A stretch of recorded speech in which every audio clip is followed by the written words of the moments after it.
Welcome back to the podcast, listeners. I'm here with one of my good friends, Alastair. We shoot together, and Alastair is that person I text at 7:30 a.m. when I'm on my way to the match, and I say, "Hey, man, is this the right address for the match?" Because I think it's enough to get out the door with like my gun. Yep. No jacket though. No jacket. Yeah. And then I text him and say, "Hey, man, do you have an extra jacket in your car?" And then there was one more thing. I went to the restroom when it was my turn to shoot, so you had to move me down in shooting order. Who was I talking to the other day? I was like, I don't know how this guy doesn't hate me. Like, I'm the most annoying person at a match. Like, I'm your worst nightmare. Like, you're just trying to, and you're actually good. Like, you're actually shooting and doing. Third, fourth worst nightmare. Wait, what'd you say? Third, fourth worst nightmare. You're not worst. Oh my God. Okay. So you got room to improve. I made it on the list. Perfect. It's a miracle I sent you the address for today's recording. So it's perfect. Yeah. Yeah. Awesome. Well, thank you for being on the podcast today. Thanks for having me. For those that do not know you and are not friends with you and write you before matches, would you please introduce yourself? Sure. Where should I look? You can totally talk to me and or the camera. You know what I mean? Yeah. I totally get that. Like, oh man, where have I have done podcasts where I've had to introduce myself in person. And I think I just stared at the floor. That was kind of my default. But now I'm thinking back and that probably looked awkward. Do like an office thing where I just like. Yes, break the fourth wall. Absolutely. You know what I mean? I like it. Okay. So it's perfect. If you're not listening to this on the YouTube channel, then you didn't see our faces and I'm really sorry. But yeah, missing out. All right. Yeah. Tell us who you are. Yeah, who am I? My name is Alastair Steward. Amazing. I was actually born in England, which is a fun fact. But been in the States since I was 2 years old, so no accent, unfortunately. Yeah. But I'm now a dual citizen, so that's neat. I have 2 passports, like a spy. Cool. Yeah. I mean, they both have my real name on them, so not really a spy level, but right. It's nice to have them. Of course. Yeah. I have an old ID, and anytime I'm asked for an ID at a bar, I'll be like, which one do you want? They don't really think that's very funny typically, but I think it's kind of cool. Yeah. I haven't tried it with TSA or Customs and Border Patrol yet, but I think I might. Yet. Okay. Yeah. Like which one do you want?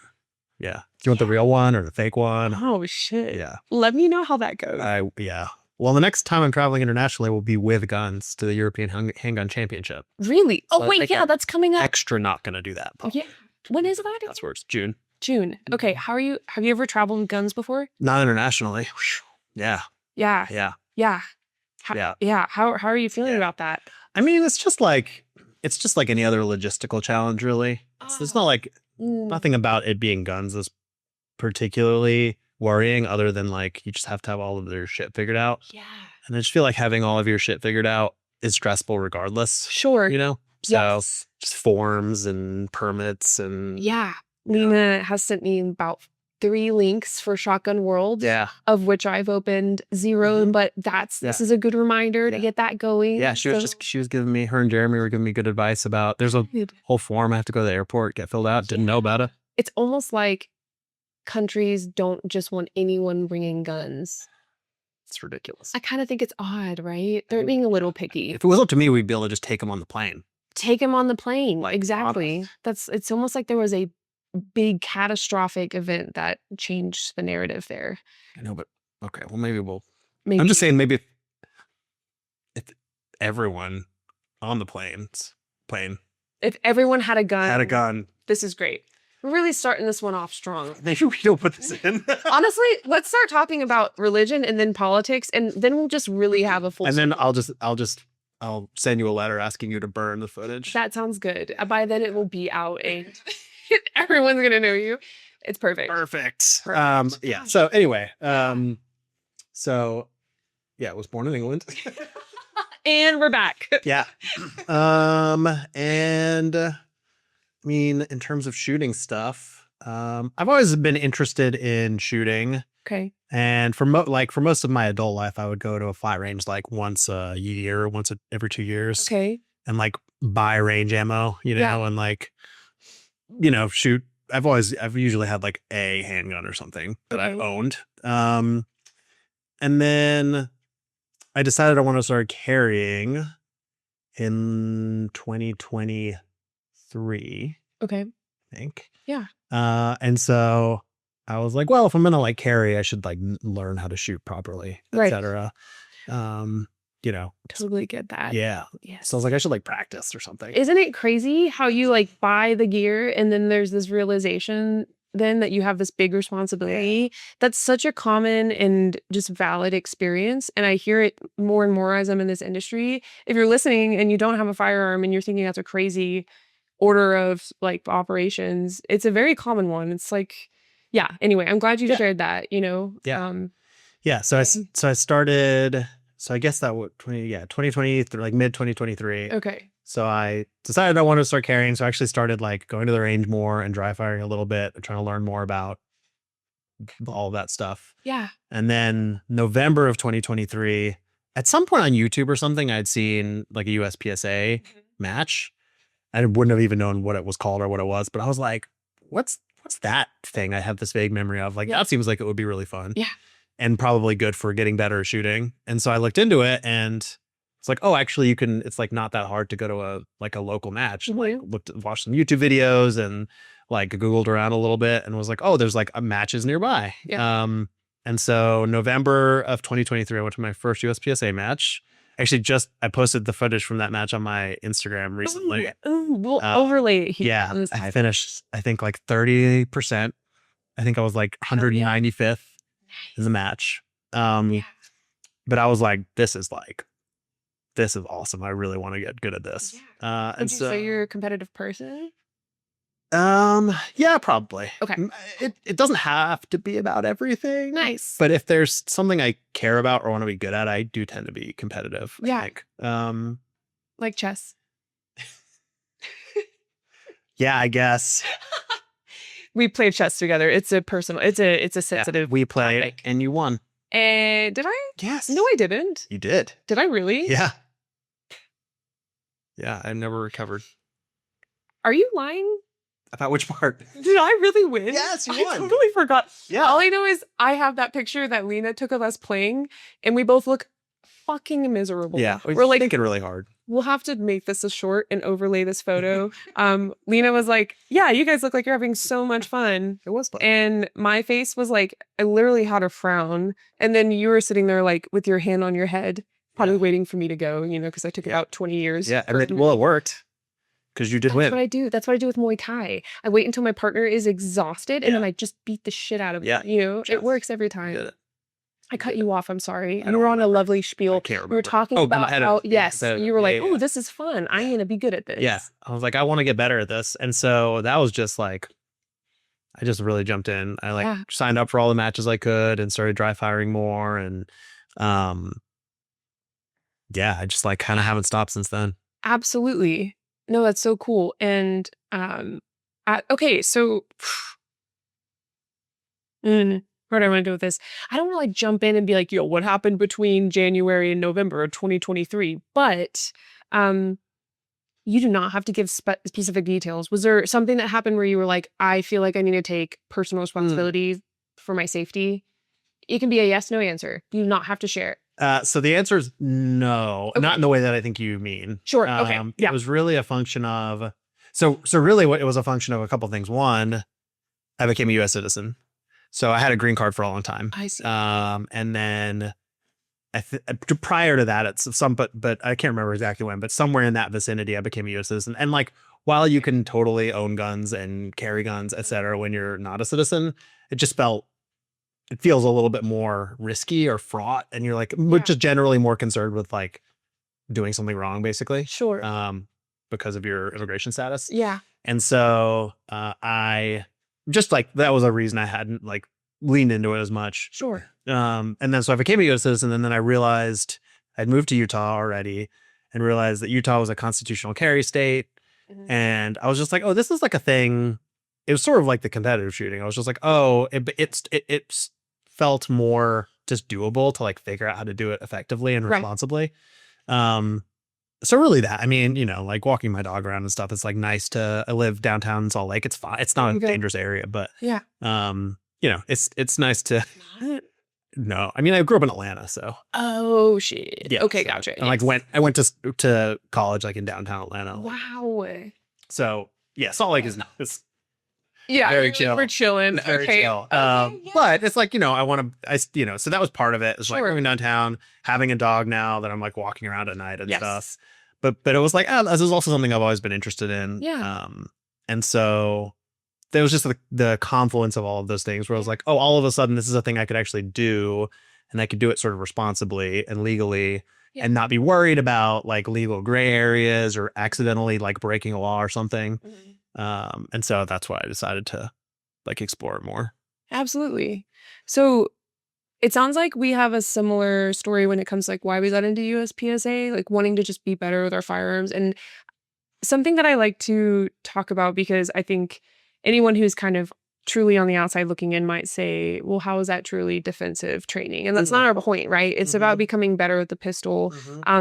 Almost like it's an exponential way to become better. You almost like have to grow, or you just kind of, I don't know, if you're okay with saying the same, like I've done for a while, it's cool. Like if you're just having fun, it's cool. Yeah. But still, being like someone who's never shot a match, going to like slowly climbing up in like a D to C, and like I'm slowly reaching into B. It like my pistol skills, my comfort firing a gun and having a gun on my person exponentially grew. And I think that's really the beauty of it. So 2023, so we're in 2026. Where would you say on your trajectory, because you're something, Lena mentioned to me one time, she was like, have you had Alastair on the podcast yet? And I was like, no, dude. And she was like, he's someone you have to talk to, because his path of growth in this sport has been exponential, not to like overuse that word, but you really have grown so much in such little time, to the point where like I'm looking at it and I'm like, I'm pretty sure I started in 2023. Oh, hold on. Was it 2022? I don't want to talk about it. I'm going to talk about it later. But you truly have had a path of just incredible progress. So what would you say some milestones were to get you to where you are now? And if you want to share like your status in USPSA, that might help the listeners understand. Yeah. So currently I'm a grandmaster in limited optics. Wonderful. And last year I finished 10th overall in limited optics race gun nationals. Amazing. And I also won in limited optics. I won Utah State, Nevada State, and Louisiana State. Jesus. And then I came in second in limited optics overall. I came in second place. Yeah. 4 or 5. I mean, listen, 4 or 5 area matches. Really? Okay. I just could not manage to win one. Yeah. I came so close. Dang. But so like, I had a good season last year from like a match performance perspective. And so that's like sort of, current status. Yeah. Definitely trying to I'd like love to get top 5 in nationals. Absolutely. Love to win an area match this season, etc. Like definitely angling towards World Shoot 2029. Ooh, yeah. So that's why I'm going to the European Handgun Championship to get like big international IPSC match experience, basically. Absolutely. You and Jeremy are going together, right? Well, he's shooting the pre-match. I'm shooting the main match. So we're actually not going together. No. We're so excited. Okay. I got you. Well, that'd be such a fun experience. Yeah. You have to come back on after and let us know what it was like to travel like that. Yeah, for sure. It's in Hungary, isn't it? Hungary, yeah. Yeah, I like randomly know that because of Lena, but that's so cool. Yeah, I think it's going to be really, really cool. Okay, just a slight deviation here. How do you feel about going to Hungary? I mean, I think I've never been. I've been to like a good number of places around Europe. Right. I've never been there. Okay. So I think that'll be cool. Yeah. I mean, I'm mostly just focusing on the match. Right. Okay. But the place, so Chelsea, my girlfriend, is coming with me, which is great. And we're at the range is actually near like apparently like wine country and like is very like picturesque. I'm excited. All like sort of like, which is nice because especially around in this country, ranges are not necessarily in like the nicest areas. Nah, all I could think about was Columbus, Ohio. So anyway, that worked out. So I think that'll be really fun, but definitely like very much focused on the match. Right. Yeah. Got you. So you're going to enjoy afterwards. I don't know that I'll enjoy it all. Really? Maybe a little bit, because we have to like, I mean, we're getting there and then we're the thing and then we're leaving. So we're not spending much extra time. Hopefully she'll get to, while I'm shooting, like get you around. And I'm sure we'll do some stuff, but I imagine, knowing myself, that I will be, not super capable of enjoying other stuff when I'm in the middle of a match. Yeah. It's just, my brain is. Yes. Yeah. So. Okay. Yeah. So that was last season. So I had the season of 2024, I didn't really understand how majors worked. Okay. So by the time I realized like what majors were and that you wanted to go shoot them, they had sort of like missed all the signups and stuff. So I shot a couple at the end of 2024, and I was like, but by then I like had gotten really into it throughout the year. So I was like, okay, 2025. So last year, I was like, I'm like not gonna make this mistake again. I'm gonna really make up for lost time with shooting major matches. And so I think I shot something like 18 or 19 of them. Oh, which is okay. more than is reasonable. Sorry, in 1 year? Yeah. Are there that many, dude? Yeah. Holy shit. But it was I mean, I think I shot like 5 area matches, 3 nationals, a bunch of state matches. Yeah. And so I just wanted to get a lot of a major match experience very quickly. Absolutely. And which I did, which was great. It's a lot of time and money and effort. But it's also really fun. I think it helped a lot in terms of my progression. And so this season I'm shooting fewer, but probably still too many. Okay. So yeah. For those that don't totally understand the difference between, is it a minor match versus a major, or is it local versus major? How, like, what is the hierarchy there? If you don't mind me. Yeah. So it's pretty much like local versus major, basically. So in USPSA, there are levels. Yeah. So like a level 1 match is the local. And then there's sometimes people will put on sort of special matches that are still level 1. Okay. But they have like certain constraints that they have to fit within. Okay. But you actually have like more wiggle room with a local in a lot of ways. Okay. They get like the higher the level, the more highly sort of regulated they are by USPSA. And so then you go to level 2. And so a level 2 would be like usually like a state match or like a sectional, which is basically a state match. Okay. And then I think it only goes up to area or to level 3. And I think area matches and nationals are level 3, or maybe area matches are level 2. I can't remember. But hierarchy wise, it's like there are sectional matches / state championships. And then, because I think there are a couple, like I think California and maybe like I think a couple of big states have multiple sections. Okay. But for the most part, the section and the state are the same. I see. And then there are areas. So there are 8 areas, each of which is like a set of states, like a division. And that means something different for us, like a regional, you could think about it. And then there's like national level matches.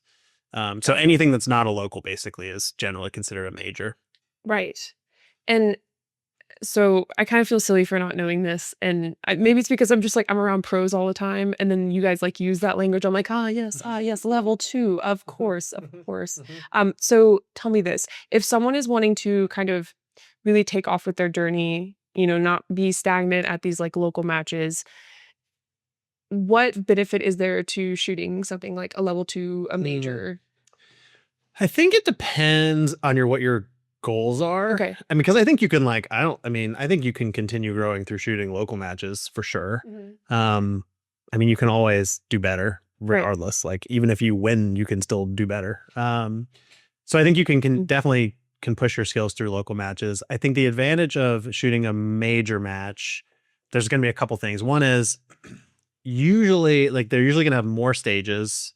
They probably have a higher level of sort of sophistication or challenge in the stages. So you might have more interesting challenges. You might have some higher round counts. You might have more like swingers or targets that move, things like that, which can be valuable. You'll almost certainly have like a higher level field you're competing against. Okay. So it gives you the chance to like shoot with and see and shoot against like higher level shooters potentially. Right. And so all of that's really valuable. I mean, I don't know that it's going to necessarily push your general shooting ability beyond shooting a local, other than the potential additional pressure you might feel, depending on how you feel about it. Like going to a major, it tends to feel like more pressure. It feels like a bigger deal. Like, yeah. So that's good. I mean, it's good to be able to perform under pressure. Yeah.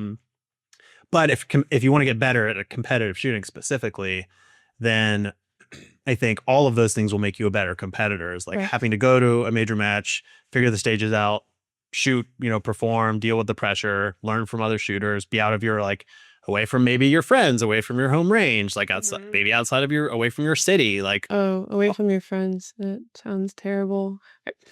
I hate shooting local matches without my like buddies. Yeah, it's such a like And it's maybe it's I have the wrong mindset or something, but I have so much more fun with you guys. You know what I mean? Like yeah. Anyway, sorry, you were saying. But no, it's okay. A lot of sense. Yeah. So I think for that, and also if you want to progress in competitive shooting, then for most people that looks like wanting to do better at higher levels. Makes sense. So I don't think for many people, you get to a point where like winning your local competition is no longer like becomes your ultimate goal. Sure. Like you're like, oh, it'd be amazing to do well, to win my class at a state match or to go to nationals and finish in the top 20% or whatever. Right. Like it just, feels, it's sort of a different level of goal that you end up having if you want. So if you want to continue to progress in competitive shooting in particular, then like major match experience is super important. Yes, that makes a lot of sense. Okay. And now that I'm thinking about it, for like to qualify for Shotgun World, I had to shoot 3 qualifiers, and I think those were all 3 majors at least. I would guess. Right? Is that how that works for Pistol Worlds? Like you have I don't know exactly how the qualification works, but I think it's just IPSC nationals and then whatever the nationals is for your division that count, right? Which are like the most major of the US competitions. Yes, so that's the only type of shotgun match I've shot so far, which is hilarious. Like thinking about straight it, to the majors, so right to the big leagues. Yeah, and I remember there was a local match put on, and it was like, this one is going to be nothing like the ones we've done, and I was like, I didn't even realize we were jumping levels here, and she's like, well, you didn't, try to qualify for World, so this is starting to make sense. This is all coming together now. Yeah, I just kind of go with the flow. I don't know if you can tell, but no, this is so cool. Okay, so when it comes to I have so many places I want to go to, but I think I'm most curious, especially because I feel like I understand your personality enough to like, I don't know where I'm going with this. How do I say this? I want to say I can see your like mental process a little bit at matches. Like you're very focused. I'm definitely I'm definitely a lot more silly, and I'm like, don't go up to him and say this right now. He's focused. He's so focused. Look at him. But I'd love to know, when you approach a stage, what is your mental process, and how has that changed from when you maybe started shooting and you were in that like 30% area? Yeah. Well, when I started shooting, it was very much just like, don't get disqualified. Like that was like my whole was like, don't do anything dangerous. Stupid. Don't do anything stupid. Don't get disqualified. Like if you make it through the whole match, great. So yeah. So, and you could like really, if you like watch I'm like walking from position to position, like be careful, yeah. And so, yeah. So, I mean, from that perspective, it's, and it's like when you start a lot, I mean, I think for a lot of people, it is like, don't get disqualified. It is like, don't just forget a bunch of targets or, shoot the wrong targets or, there's stuff like that are the focus. But as with anything, like more and more stuff becomes sort of subconscious. Oh, I did fully forget a whole target at our last local. Oh yeah. Yeah. Okay. We were on the same squad. Totally. Oh, that first stage. Yes, I've heard you. It was terrible. I'm so sorry to hear that. That's okay. I'm really glad you've stopped thinking about it.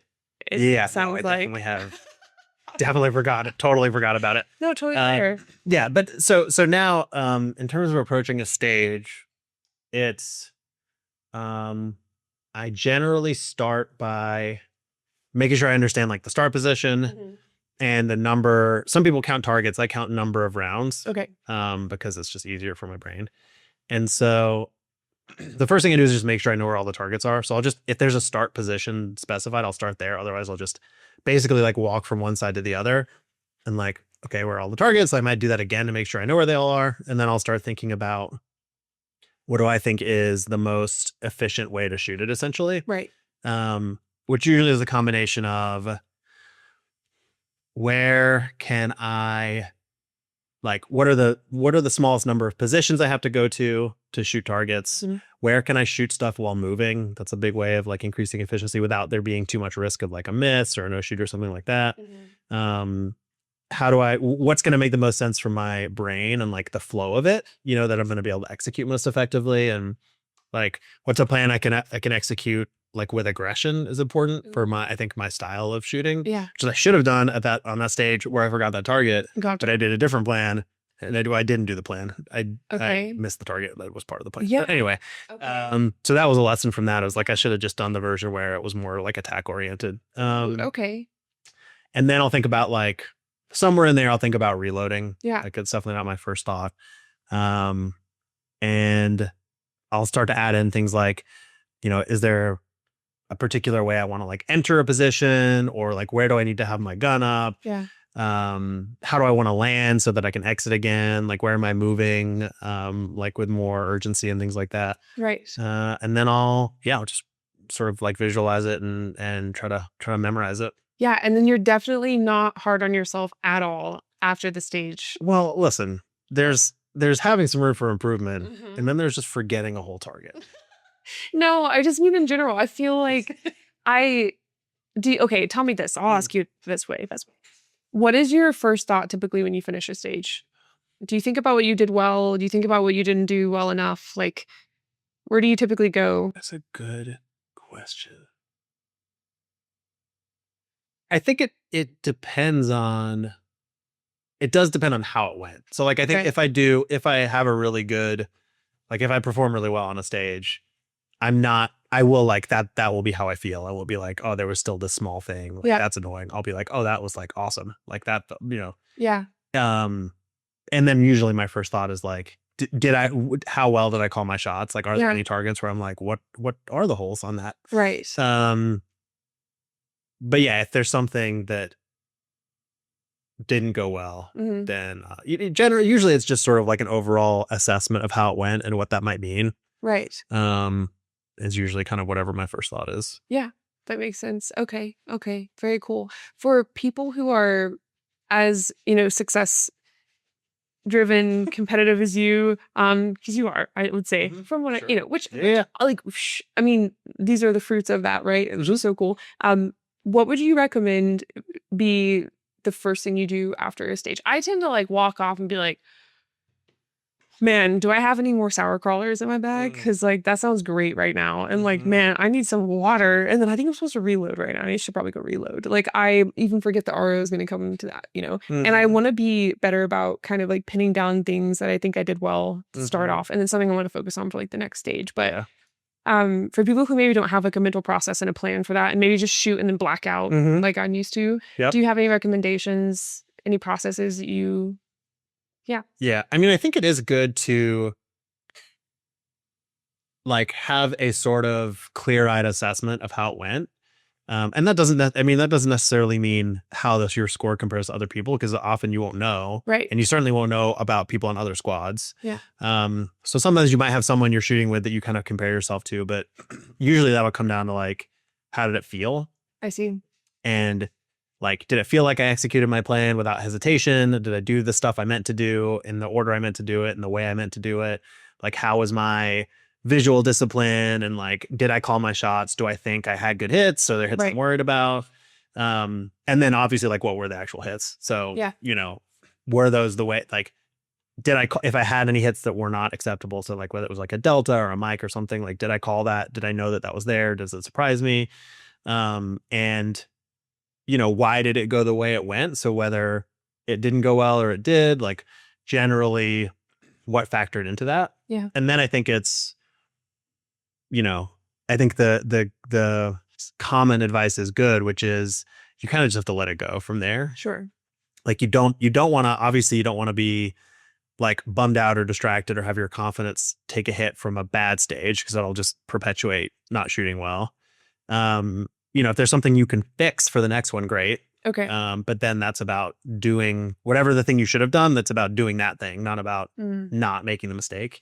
I like that. If it went really well, like you also have to not let that, not get carried away with that. Right. You have to kind of just basically reset and go, okay, like now is the next one. So I need to do all of the things that are going to set me up for success. Right. And then I think after the match, you can do a little bit more evaluation and analysis as well, in terms of like what went well and what you want to do differently next time and why. And if you made a silly mistake or something, like process wise, what can you do about that? Not me. Yeah, me neither. Yeah. Great. Perfect. Yeah. Yeah. But if someone were to make a silly mistake. Sure. I've read that happens. Absolutely. I've maybe have heard of it once or twice. So that makes it sounds terrible. Yeah, gosh. I would never do that. Sounds good to be me. Perfect. No, that's cool. Okay. Nice. Okay, tell me this. I'm not at the level you're at. I would imagine just like any dedication to a sport discipline, there's like an ebb and flow of like the enjoyment of it and then the just sheer like wanting to be successful in it. I'm gonna let this jet pass. That sounds just real loud. It's pretty cool though. Dude, the other night, like 20 jets passed. SU not. Sorry, I was trying not to say shit. It sounded so weird. I shit you not. I just spit. Like 10 jets. Sucks. Yeah. I'm sorry. This is my first coffee like end of the day. Okay, yeah. But also, I was watching them and I was like, what if we're already dead? Yeah. You were watching them? Yeah, I was sitting on the balcony. What kind of? And it's just the loud ones. How can you not know? Because it was nighttime, so they were literally just like planes with lights in the night. And they sounded like that. Okay. And there were like 10 to 20 of them. That's sick. It was sick. And I was like, what if we are already dead? I'm dead. Yeah. I don't know. We won't know. In some ways we are. Jesus Christ. You know? Ooh, like string theory. Sure. Kind of. Like if time is omni. Yeah, of course. Thing. It's a flat circle. You know? Yeah. That's true. Yeah. That's crazy. Yeah. I'm really glad we could talk about this. Yeah. The jet has since passed. There was something I was going to say about it though. Nope. I don't know. Wait. It was about the sheer enjoyment. The enjoyment or the sheer wanting to win. Yes. Back to the question. That was coming out quite well. It was. Thanks so much. And the Jap just freaking ruined it. Okay. So yes. How do you manage that ebb and flow for someone who's so competitive, but like, obviously you enjoy it. Like I think shit. I mean, you're definitely fun to be around at matches, or like you're just also a kind person and like have good energy, obviously. But how do you balance that? Not well. Okay. I am like a all or nothing kind of person, and so I cannot do things casually. Yeah. So for me, the choice isn't generally between like, do I want to put everything into this and care really deeply about it to the point where it's difficult to enjoy it because the stakes are too high? Or do I just not do it at all? Generally. I see. Those are kind of my two options. Oh. Okay. Like if I stopped caring a lot about it, I would just pretty quickly probably stop doing it altogether. Short. Which I don't want to do. Yeah, absolutely. I get more fulfillment out of caring deeply about it and applying myself to it, even if that comes with some unnecessary like emotional weight, than not care about it. Right. But I still try to enjoy it. I mean, there's definitely a lot of satisfaction comes from it going well or doing it well and seeing like your work pay off. Right. And I think there's satisfaction that comes from putting the work in. I don't know that I would call it enjoyment most of the time. Sure. But I had an interesting experience last year. So I shot Race Gun Nationals. Okay. And my whole goal for that match was like, just execute every plan. Okay. And just try to be as consistent as possible. And I did, and it worked out pretty well, but it was like not really fun. Okay. I was just like, ugh, you know? Mm-hmm. And so then I shot Area 2 after that, and I was like, I want to enjoy this more. Mm-hmm. And I have more fun when I like really attack stages. Okay. I'm not executing for pure consistency. I like need to feel like I'm like getting after it. Right. And so I did that on every stage. And it actually worked out really well. And it was a lot more fun. Yeah. And so it's like stuff like that where, you know, I do want to enjoy it. I want to do the version of it that is the most enjoyable, but it's really not about having fun, really. Yeah. I really enjoy like hanging out with people and like the stuff around it. Yeah. But in terms of the thing itself, like just having fun wouldn't even be enough of a goal or benefit to keep me interested. Totally fair. Absolutely. And I bet there are a lot of listeners that can resonate with that. And I don't know. I tend to be on the I don't know if you can tell, type B side of things of life. I have the anxiety of a type A person, but I tend to be type B. I don't want to get into that too much. My therapist knows all about it, so it's fine. But yeah, I think that can be inspirational for someone to hear that like they may not be alone in that sense, you know. what did you do to have more fun? I know you said you focused on stage execution and then you went on to focus on having more fun, but like, what did you implement to do that? I mean, it was really just about the intention I brought to each stage and to like the intention to the match. So I was like, I still want to do well, but I want to actually enjoy it because I really didn't really enjoy nationals. I mean, part of that was just like it's just the stakes are pretty higher, and it's like you want to do well and whatever. It was my first limited optic, like first nationals in my main division. Yeah. So having finished that match and finished pretty well, I think gave me a little bit more flexibility to try to enjoy area 2, but I still wanted to do well. And so I was like, okay, I need to have more fun doing this because, otherwise I'm going to get burned out and like whatever. Yeah. So bringing that intention to the match and then bringing that intention to each stage of basically like, I want to shoot this in a way where at the end of it, if it goes according to plan, at the end of it, I'll be like, fuck yeah. Yeah. Like I won't be like good. I'll be like, fuck yeah. Yeah. Like I fucking crushed that. Awesome. Because that like style of shooting and engaging with the stages is just more fun. Yeah. Absolutely. And so that was the main thing, was like that orientation to the match as a whole, and then intending and setting myself up to shoot in a way that I find more enjoyable. I like that. Kind of like deciding on a framework before stepping in. Yep. I like it. Okay. Yep. Very cool. And okay, we talked about your trajectory with match to match, various levels of matches, how you kind of increased the threshold and almost like the consequences and all that stuff. You know what I'm talking about? Like earlier in this conversation, Yep. With the Jets. Yep. I remember. We're all dead. We're dead already. Yes. Yeah. True. Yeah. So you can be really honest on this podcast. Okay. What has been some training milestones that don't have to do with like match type? So when it comes to like how you balance dry fire and live fire training, maybe how you structure those sessions, what comes to mind that is adjusted for you over time?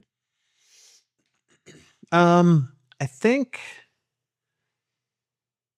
So one thing I think that has served me well is I do sort of like keep my eyes and mind open for different approaches to training. Okay. And then I do a lot of experimenting in my training to see what works. And so I'm kind of always adjusting stuff to see how it works. And so, there's been a lot of folks who have helped me a lot and I've learned a lot from.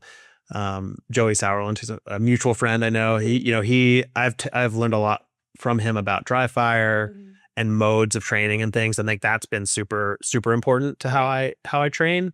And so, thinking about how I structure my dry fire and the kinds of things I work on and the modes I use and things like that to try to sort of force adaptation, basically, has made a big difference. But I think it's a lot of it has been actually doing it consistently. Yeah. And then really, really thinking about what am I trying to improve and how might I actually do that? And then trying it and like paying attention to what happens and then kind of evolving it or adapting it. I like that. And so it's really just kind of been a journey of that. Sure. And trying stuff and continuing with some stuff and jettisoning other stuff. But it's really like focus on what's most important to the sport and my performance and what do I want to focus on and like not phoning it in. Or I think for some people, like, which is totally understandable, dry fires, like I'm gonna do some draws, do some reloads, I might do a few transitions. Yeah.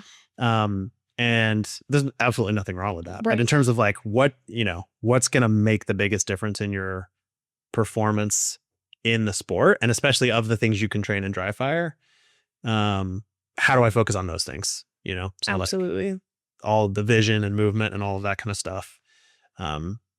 So yeah, that's been a big part of it. Yeah, that makes a lot of sense.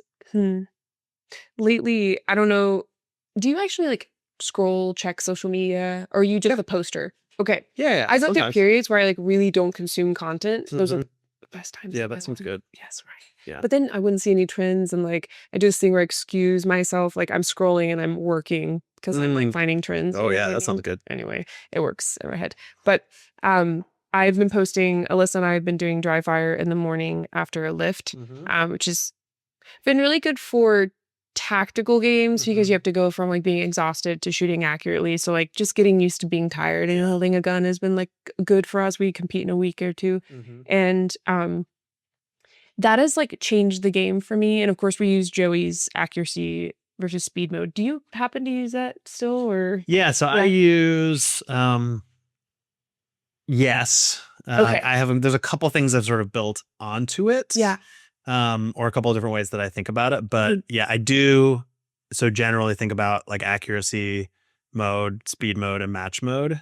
Okay. And then I will also do like I think I do more speed mode double trigger press, like things like that than Joey does sometimes.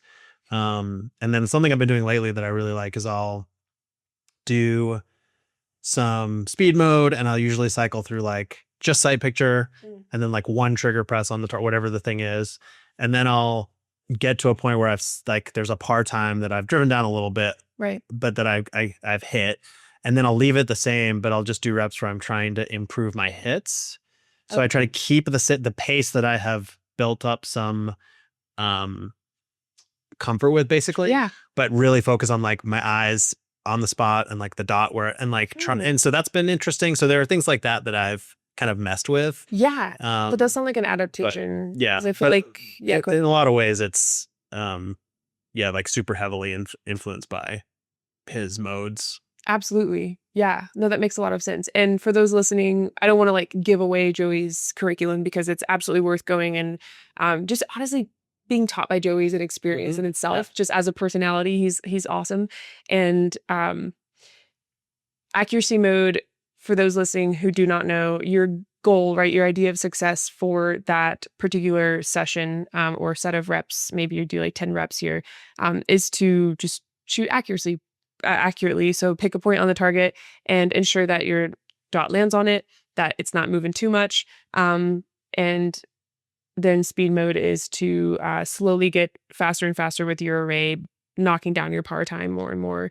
And so I was just talking about going from almost like speed to accuracy, which I feel like Alyssa and I typically do accuracy. And then once we really have the array down, we'll push speed. But I like the other way around. We'll have to try that. I'll do a couple reps in accuracy mode. Okay, cool. Whatever like the array is or the drill or sequence or whatever. Yeah. I usually do a couple just to try to get like my eyes locked in on the spots. Yeah. And then I'll do a bunch of speed mode. Right. And then what the like keep the same par but improve the hits is sort of like driving from speed mode closer to match mode. It's basically like kind of bridging that gap. Yeah. So trying to still with an emphasis on the speed, but just trying to catch the other parts up that you need to in order to be able to have acceptable hits. And then I'll usually finish with like some match mode dry fire reps as well as a way to like, I sort of think about it as like micro consolidating whatever that new normal is. I like that. Okay, we'll have to do that because we start in match mode, we do speed or accuracy, and then we do speed, and we like pretty much only done that. But I feel like at some point that will lock in maybe some habits that don't transfer as well. We need to mix it up, is what I'm saying. That'd be kind of cool to try. I like that a lot. Very cool. And how often do you do dry fire compared to live fire training? So I dry fire, and this is something that I changed this year. Okay. So last year I was doing dry fire, basically either dry firing or live firing 6 days a week. Okay. Which usually was like one range day, one match, and then dry fire. Okay. And then this year I'm like, let's do more and see what happens. And so now I'm doing 7 days a week. Usually it's 4 of those days are an hour of dry fire. I usually do like 30 minutes in the morning and 30 minutes in the afternoon. Cool, dude. Sorry to see my eyes get bigger. No. I mean, That's it's awesome. got a fucking life, right? No. And then 2 days a week, I'll go to the range, and I like took my sort of ammo allowance and split it in half. And so I go to the range twice, but I do a lot of dry fire in there to know like Joey Sauerland influence. Yeah. With a lot of dry fire reps at the range, and then I'll have like usually there's a match a week. Yeah. So yeah, usually it's 1 to 2 days at the range other than the match. Ooh, nice. That is dedication. Yeah. Dude, that's awesome. I guess. Inspiring. Yeah. Joey talked to me one time. He was like, I want to see an hour a day. And I was like, yeah. That's a lot. Now that I just need to talk about that. Not that he recommends that to everybody, but that's an hour a day is a lot. He knows my schedule. So he was like, you could do this. And I was like, I don't want to talk about it. You know? So, yeah. And right now, yeah, shooting, it's a blessing and a curse to have multiple disciplines. When like tactical games is in 2 weeks. So right now I'm like really freaked out about rifle. Yeah. I do not know how to use my LPDO. I'm going to the range tomorrow with Alyssa for the first time to like Perfect. sight that baby Just in. turn the thing. Figure it. I know. Turn it. Just some math. You gotta like hold over. Apparently, there's something called holdover. Just turn it. I don't even know. Okay, we'll figure that out. Right? Yeah. Yeah. Perfect. Send a few. Keep right. Exactly. Throw the sandbag. Yeah. I've never done tactical games. That's okay. Seems like a lot of sandbags. It's a lot of sandbags. Yeah. It's a. Yeah. Yeah. We did a workout this morning. And like, I don't know if you noticed, but when I shoot, I like verbalize a lot. Like I'll like either scream or like cuss or sing a song. Like while you're shooting? You mean? Yeah. Have you not noticed? Like while you're like running a stage? Yeah. You not noticed this? I mean, I think I've noticed like moments where you've been. Sure. Yeah. Gotcha. Yeah. Shotgun. The first time I ever shot a stage, I sang the whole time. And you can just like hear everyone in the background. Yeah. You know, like laughing or anything. I do the same thing in jiu-jitsu. When I'm rolling with someone, they started playing music in the gym, and I kind of think it's because of me. Like I kind of think this just to drown you out. Yeah, I kind of think so. It's a really weird timing. It's like right when I joined the gym, so I don't know. Yeah. But between that, anyway, back to my original point. We were getting in a good habit of doing that, and now it's kind of switching to rifle work, and of course, shotgun dry fires every day because I know there's no way. You know, I got to catch up from I don't know my entire life doing shotgun. So I'm trying to find the balance there. So yeah, an hour a day for me is not personally reasonable. If you had the dedication, I don't even like. I just think it's a dedication thing. Like I don't have that. And but what would you say maybe for like the average Joe who wants to like progress in USPSA at like a reasonable rate, maybe for the same reason you originally got into it, concealed carry, application of, you know, firearms handling? What would you recommend as a daily commitment or weekly even? Yeah, I mean, it's honestly like whatever you can consistently do. Yeah, I like that. Okay. Generally, I think the research shows that like more frequent, shorter sessions are better. Okay. Because it gives you time to your brain to like essentially like consolidate the learning. Gotcha. So if you're someone who's like, I can't do 15 minutes of something at a time, I'm going to do 2 hours once a week. Like, great. I mean, it's better than not doing it. That makes sense. So I think the first thing is like, whatever you're actually going to do is by far and away the most important thing. I mean, like I was saying, this year is different, but last year, because I didn't want to essentially burn myself out, like my dry fire goal was, you know, live fire or dry fire 6 days a week, but the dry fire was just any amount. There was no zero time requirement. Okay. It was just like, just do some. Yeah. And so I think for someone who's just getting into it or wants to improve, like any amount you do is going to make, especially like every day or most days, is going to make such a big difference. Makes sense. And then just think about how you spend that time. Yeah. So don't just phone it in. Don't just do the same thing every day. Right. Don't just like do some draws or do some reloads. Right. Like think about pushing the skills that are going to be most important. So think about, you know, yes, you need like some basic, like a baseline of your draw and reload and things like that. But think about like, what is your vision doing? And like, how are your target transitions? And are you being able to do things more quickly? Are you able to, you know, snap your eyes to the target and transition the gun? Like, what does your dot look like? All of those kinds of things. Just like think about, just have an orientation towards pushing yourself and improving, kind of regardless, especially initially. Like that's going to give you enormous results. Right. So I would say don't worry about doing it right or perfectly. Yeah. Just like do it and do it with a pushing yourself to get better orientation rather than a like checking the box orientation, and it will make a massive difference. Ooh, I like that. Almost like having an idea of success. Yeah. I don't know. Crazy. Never heard of it. I don't know. Yeah. I feel like someone may have said that once or twice. Yeah. I don't know who though. No. Any idea? Okay.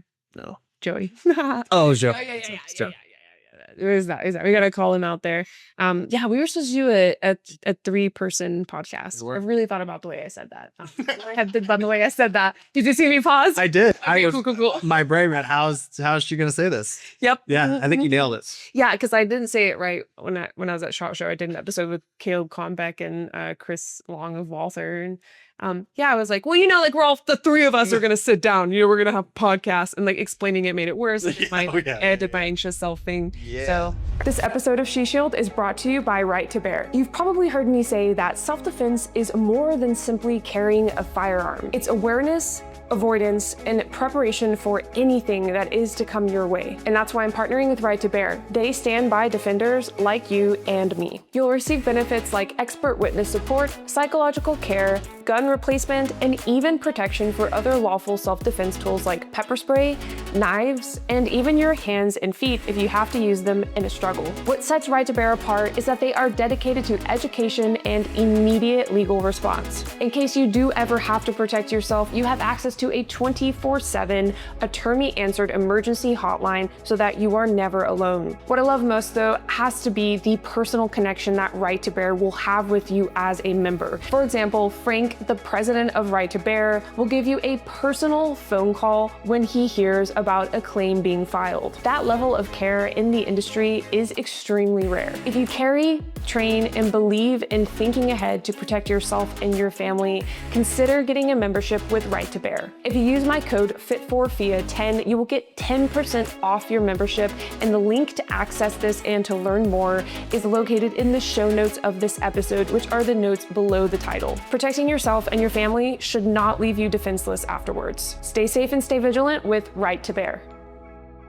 She Shield has become so many different topics, but competition shooting is something that I love to spread because it was like one of the things that, like, when I dropped out of med school, I made a list of like all the things I want to do with my life that I didn't have time for being in med school. And USPSA was one of them because I thought it just looked so much fun, but I didn't ever feel like I could really dedicate myself. And not that I really honestly have anymore, but I've gotten to try everything I've wanted to try, with, a few things like skydiving are still on the list. But with all that said, it's really great to have episodes like this to come back to, like, first of all, really just basic information, like what is a level 2 versus a level 3. Like, that's so good to know. And there might be a listener that's looking to like increase, take the next step with their journey, but they don't know where to start, or they don't feel like they're capable or something. And like, you've inspired them. So like, what isn't maybe like boring story to you or whatever is the thing that could help someone take the next step. Like, I don't know me, you know what I mean? So with all that said, we're rolling, right? Great. Okay. Yeah, say it again. I just coughed. Start over. All right. Here's my story. Do you know who Matt Larson is? He sounds familiar. But... Okay. He wrote the Army Combatives program. Okay. Cool. You got it? You got it. Okay. I had him on as a guest speaker for, this podcast that you're on currently.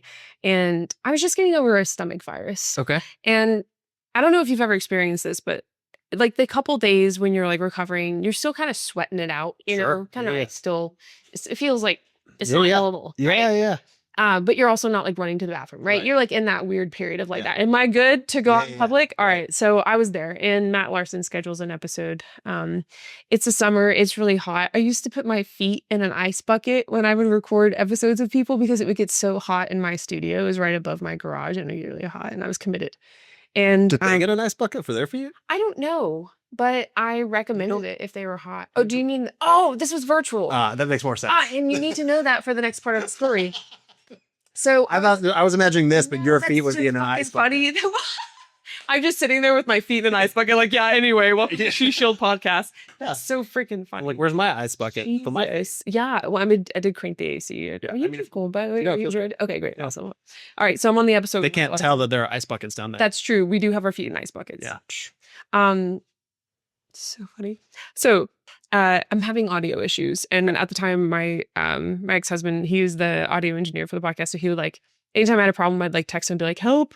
He like came to help with the audio, and I muted it. Okay. But when you unplug and plug in a microphone, the computer registers a different microphone and then unmutes you. Did you know that? I didn't know that. So I mute him and I'm like, babe, I'm about to shit my pants. I've got sweat going down my back. And out of the corner of my eye, I see Matt Larson cracking up. And I'm like, that's weird timing. That's really weird timing. And so I'm like, hey, Matt, you hear that? And he was like, oh, yeah. And I was like, oh, my God.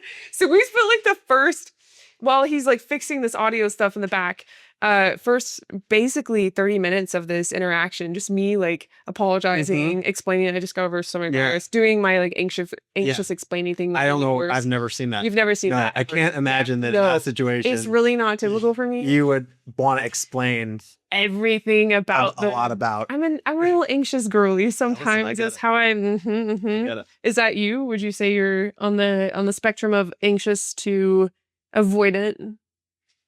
Where would you say you land when it comes to like how you try to like problem solve? I mean, I'm definitely. I know that's like an attachment style thing. Yeah, I know it is. But from like a life perspective, I would say both. Ooh. I would say I anxiously avoid things. Yeah. I get anxious and then I procrastinate. Oh, yeah. I get that. And then I just feel more anxious. Right. Yeah. But not dry fire. I mean, no, sometimes I procrastinate on that too, but then I got to do it. Okay. It's like, I wish I'd done this earlier. Yeah. Here I fucking am. Oh, so within the 24 hours of the daily dry fire, you procrastinated. Oh, yeah. Do you ever do it like right before bed? Like you're about to go brush your teeth. You're like, I have not dry fired. Yeah. Really? Yeah. Because I got to do it. I have a like on my phone, I have like a habit tracker. Oh, shit. Does it work? Does that like really? Yeah, but I'm going to break it. Yeah. Every day. And it like gives you the streak and it shames you when you don't. Is it like Duolingo where it hits you up and it's like, it's the bird is dying? It probably would if I didn't do it. Okay. I have another one for exercise. Yeah. It's pretty funny. I have 3 of them. I have dry fire or like training. Same app? Yeah. Just 3 habits. Great. And then I have like a mobility thing. Do you know Jory Anderson? Yeah. Was he on our squad? No. Is he a really fit dude? He is a really fit dude. He's got like, beard. He's a really, really good shooter. Yes. He took a bunch of months off to diesel swap a truck. Oh. But he's super good. Super good shooter. Top 20 at Factory on NAS last year. Amazing. Anyway, he's a personal trainer. And I train with him sometimes when I am not traveling or too lazy. Yeah. Oh. And I have like knee things. And so I have to do hip mobility on my knees. Yeah. So I have a habit for that. Okay. And I don't usually do that. Okay. And then I have one for exercise. Okay. And I don't usually do that. I got you. And so it is happy with my dry fire. Yeah. But it does do like, you seem to be having trouble doing exercise once a week. Yeah. What about once every 10 days? Right. Oh, it like suggests stuff. It's like maybe maybe lower the bar a little more. Sure. Yeah. And I'm like, whatever, I'm good. I like need this. It's a good, yeah. I need it. What's it called? Streaks? Oh, it's called streaks. Because literally that's the word. It's a streak. God damn it. You know, maybe you should pronunciate better. Did you know you're on a podcast? It's called Streaks. No, it's not. Is it? Oh, it's called. Tell me the truth. It's called It's called Streaks. Streaks. Sponsoring podcast today is Streaks app. Shisho Pod will get you Ring by Amazon.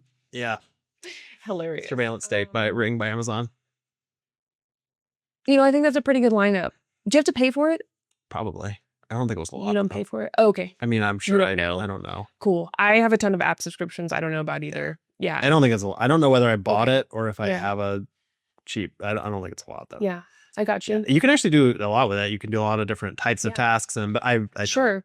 I have a Lena for like shotgun dry fire. We send each other selfies when we're dry firing. Yeah. Yeah. That makes sense. Not all the time though. Sometimes I don't send it and I'm like, then she'll never know. And I did that for nothing. And just, then it's for nothing. Yeah, exactly. I'd like to get this app. I'm gonna look up Streaks after this. Yeah. I'll tag it in the show notes below the podcast. So like it's cool because I'll show you. I have like you have a little, you have like a widget. So here are my background. Don't worry about that. I have 3. These are my 3 series. And then like if you go into them, you can have like all kinds of pages and stuff. That's all the stuff I don't do. So yeah, you can see train for 60 plus minutes, 119 days. Yeah. And then hip mobility, 0 days. Exercise 1 day. What?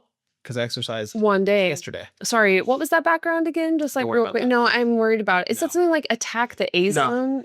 That would be It ridiculous. did. It really did, No. though. I read sometimes No, really don't do that. quickly. So Alastair's background it's not. is It's a fine. photo of It's not a photo. a IPSC. It is USPSA It's a themed. graphic. I wouldn't say that. Did you make it? No. Who made it? ChatGPT. I'm gonna leave. No, you're not. You can't. I locked you in. Also, I have a gun, so you can't. Oh, I do too. Yeah, several. Yeah. Actually, okay. Sorry. Should we talk about what guns we have? No, you went that's into true. chat. You went into ChatGPT. Why are we still talking? Hold on, that's because I've seen it now and I can't unsee it. You typed in. What'd you type in? What'd you prompt it with? I'm not gonna talk about Tell me. This is personal business. Is it really? Yeah. Yeah. I have a phone background that I actually, I don't really look at it. I don't like see it anymore. Awesome. It's been on there for like a year. Yeah. When I first did it, it was because I wanted that was my mental model for how I approach a stage.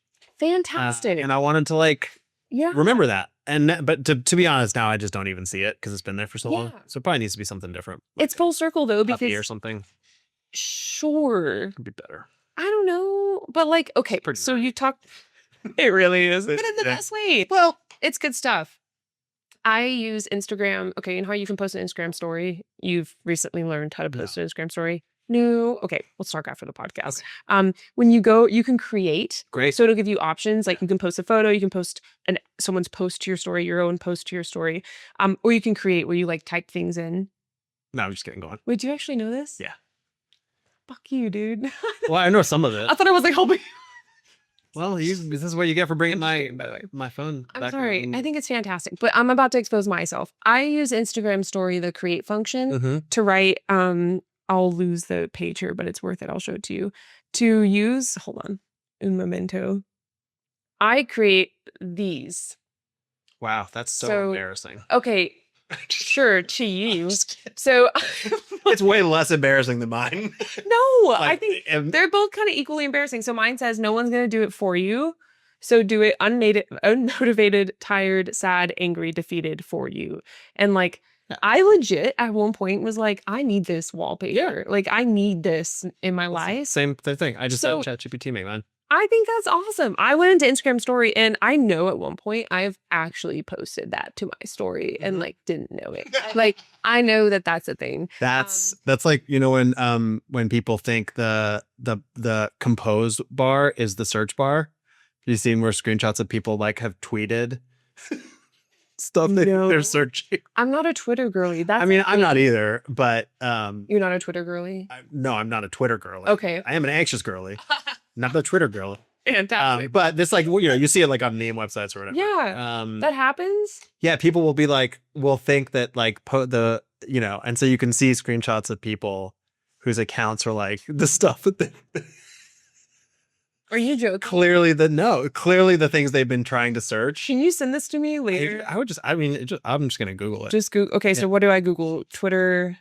Twitter post search or something. Accidental posts. Okay. Search, something like that. It's incredible. I typed in funny just in case it's just oh shit, this is real.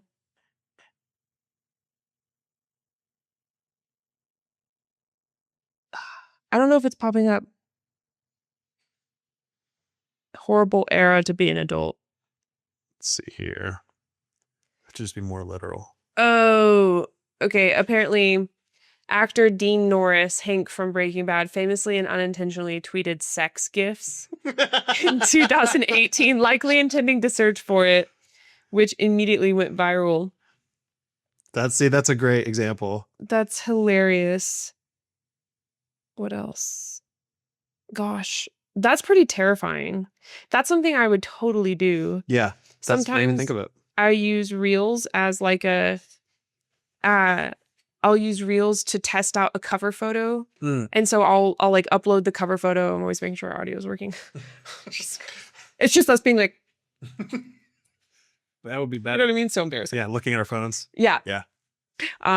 So I'll upload a video to make sure the cover photo fits, the profile grid. And I'm so anxious on what video I choose because I'm what if I accidentally uploaded this? I feel like that's in the same vein of anxiety in that area. Cool. damn, coming back. So you started an Instagram page. Yeah. What's that been like to share your journey? Because I feel like one time you were like, I'm never going to do that. I swear to God, 2 weeks later, it was like, you may know this person. And I was like, Alastair?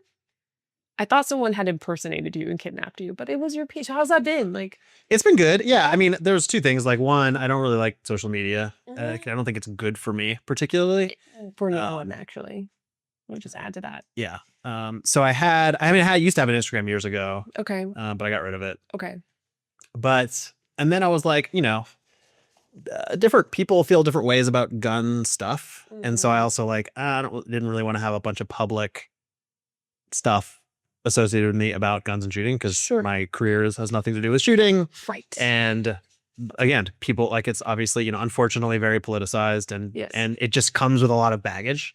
Yeah. And so I was like, I'll just keep this to myself. Yeah. But then I was like, fuck it.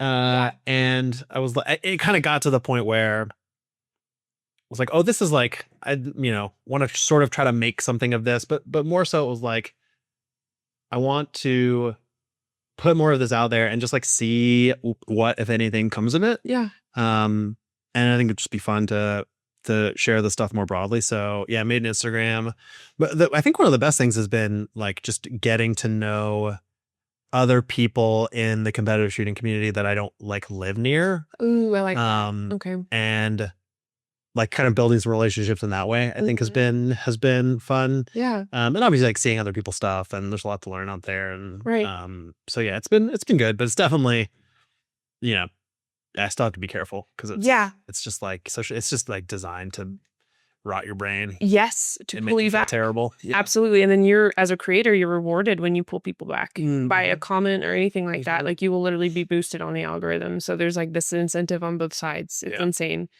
No, it's good to know. Yeah. I'm glad you started it. I think, I don't know, especially if you ever want to do, anyway, we've talked about this off camera, but if you ever want to like do more with the career, like starting your footprint to become someone recognized on social media, not just in the shooting community, but like through social and building that following can really help you out in that sense. And anyway, but that's cool. I'm glad to see you there, and we'll get to post some collaborations from this episode if you're down for that. Yeah. If that won't pull you in too much. I think I know what a collaboration is. I got you. All you have to do is hit it like accept. Yeah. And then it like populates on your page. Perfect. I can do that. Got you. It's gonna be so good. Okay, very cool. So if you don't mind, first of all, what are your goals for this year? Besides, you said you wanted to make top 5 nationals. Is that which nationals? Is it race gun again? Race gun, yeah. Okay, very cool. Do you have any other goals for 2026? Even in like the concealed carry side, as someone who carries, which I love that about you. I think there's starting to be more crossover in the 3 short years I've been in the industry. I'm starting to see a lot more crossover on the competition side. Like competition shooters starting to speak on concealed carry. Everyone now is like an expert, and especially on social media. Yep. But on that side, and then concealed carriers getting into competition for the purpose that you did. But yeah, in shooting in general, do you have any goals for 2026 rather than the NASPA nationals? I mean, I think it's really just to continue improving. I think the main thing for me is I want to feel like I'm progressing. And so the match results are really just kind of like the most obvious way to measure that. Sure. So like I wouldn't feel satisfied at all if I stayed the same and everyone else just got worse and then I did better. Like that's not interesting at all. Yeah. So it's really just about progressing my skill level and my ability to execute as like a competitor and things like that. Yeah. That's the main thing. And the match stuff is just kind of a way of measuring that or like quantifying it. Yeah. And really, I mean, I should do more training from a concealed carry perspective. Okay.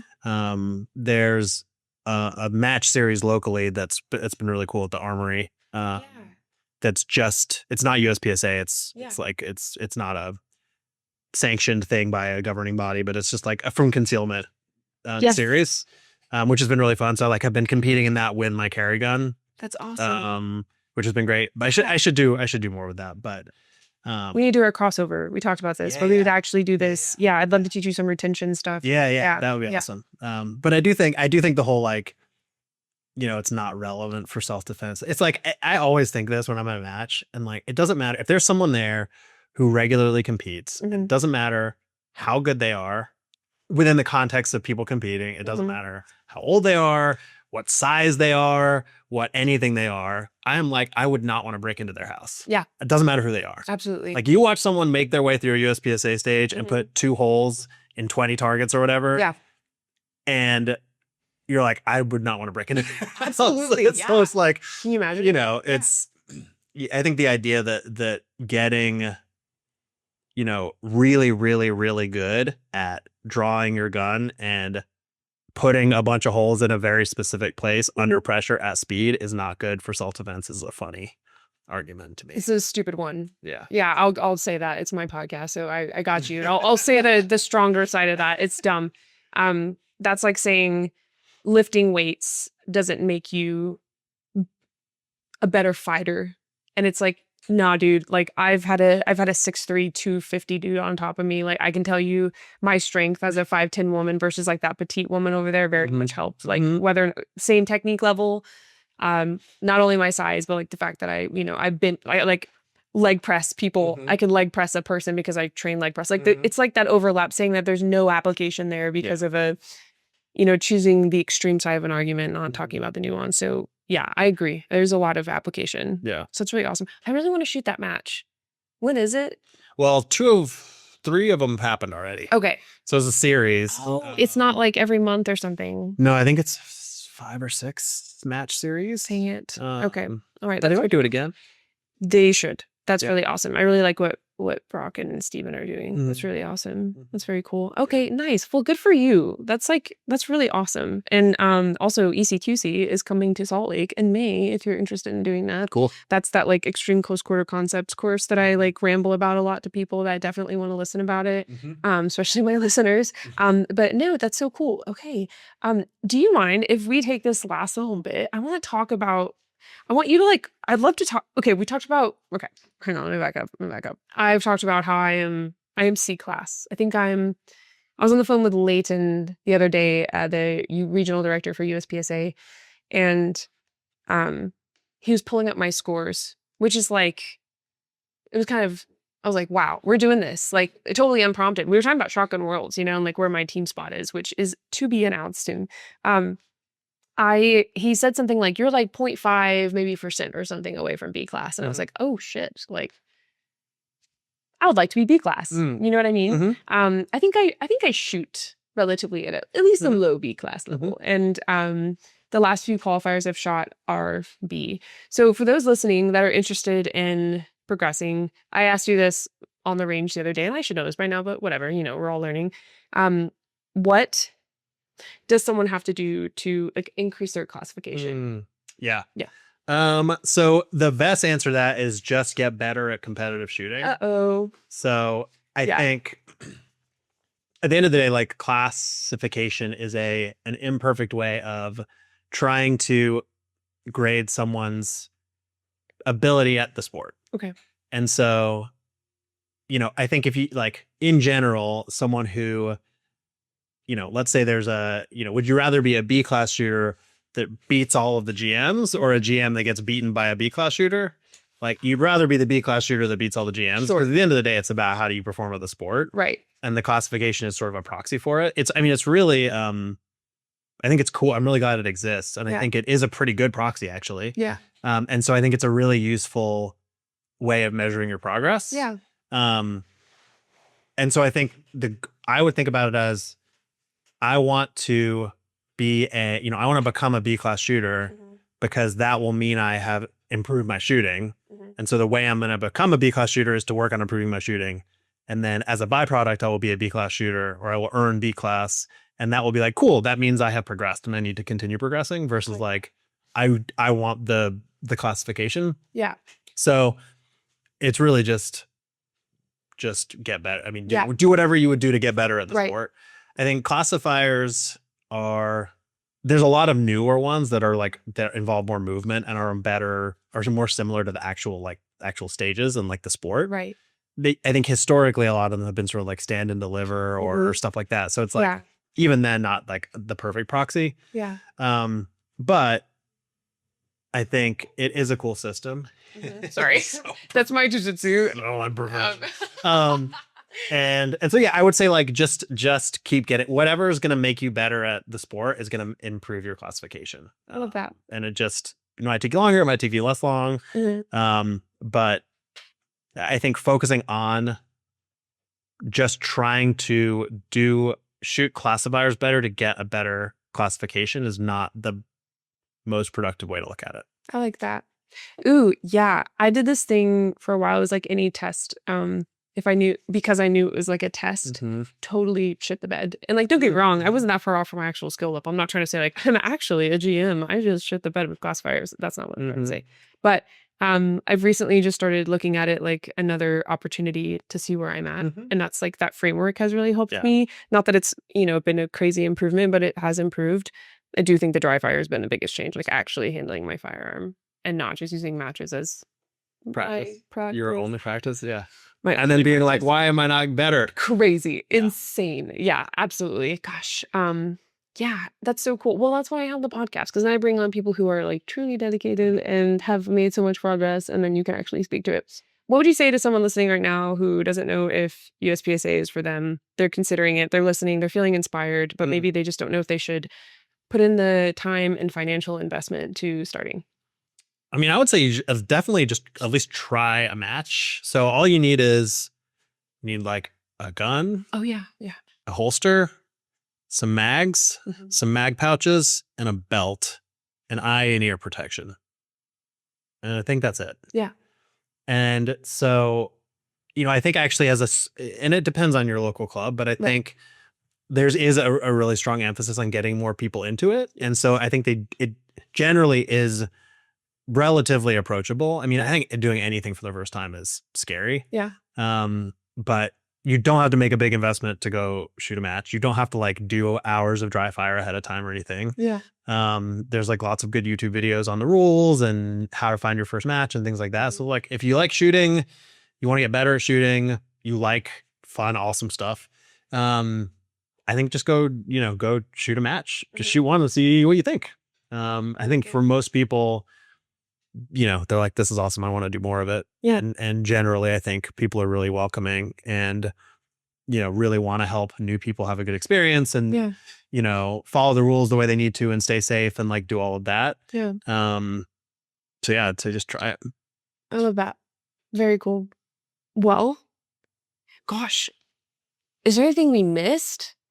We just went through so much. We started with your initial journey.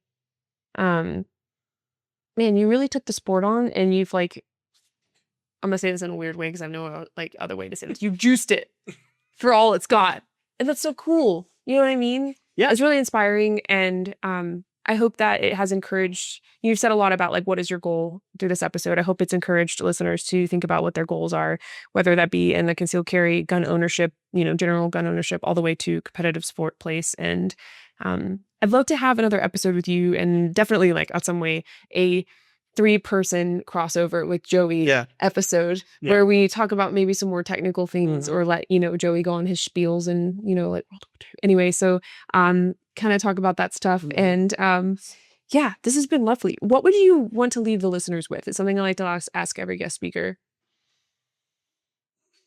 I know it doesn't have to be about shooting. It can generally be about like attack the exam or something. Oh my god, that makes it worse. Like his background on this phone. Yeah, just I withdraw my consent for this entire episode. Withdrawn. Can I have a picture? Why? Background to share on social? No. I'm gonna try to get chat to remake it. I'm gonna be like, look in your archive. Took a minute. Really? It's like better now. This was like shit. So you like a year and a half ago. You invested some time. Yeah, I wanted to. Well, but once you start, you're like, oh, it's not quite right. Yeah. That it's not quite right thing will really get you investing. Hold on, flight. Anyway, that was a me level rant. Sorry. I don't know. I just think there's something really important about just trying to get better at something, whatever it is. Like, it doesn't matter if it has practical application or not, or whatever, like just something that you enjoy, that you want to get better at, and applying yourself to it, I think is really valuable, just like in and of itself. Yeah. Even more valuable if it makes you better at defending yourself and your loved ones. There you go. But I think, you know, it's worth just finding something like that and doing even just a little bit every day to get better at it. Yeah. Beautiful. I like it a lot. Like coming on podcasts. Yeah. Because this is only your second so far, right? This will be my second shooting related podcast. Oh, what other podcasts have you been on? I've been on a couple professional, my career related. Really? Mm-hmm. Whoa. I mean, I wouldn't be too impressed. No, but that's cool. I'd like to listen to those. I don't know if you would. Okay. They'd probably be pretty boring. Okay. I'll find it. Okay. You said this was boring earlier, so I did the punch thing. Because you said it was monotony. I just meant that it was a lot of shooting. I was like, why not tell the Matt Larson shit my pants? Yeah. You know what I mean? I do. Classic. I do now. It's a classic. Because I went through the whole arc. And now I hope that directs people back to season 1 Matt Larson episode. You'll have the context.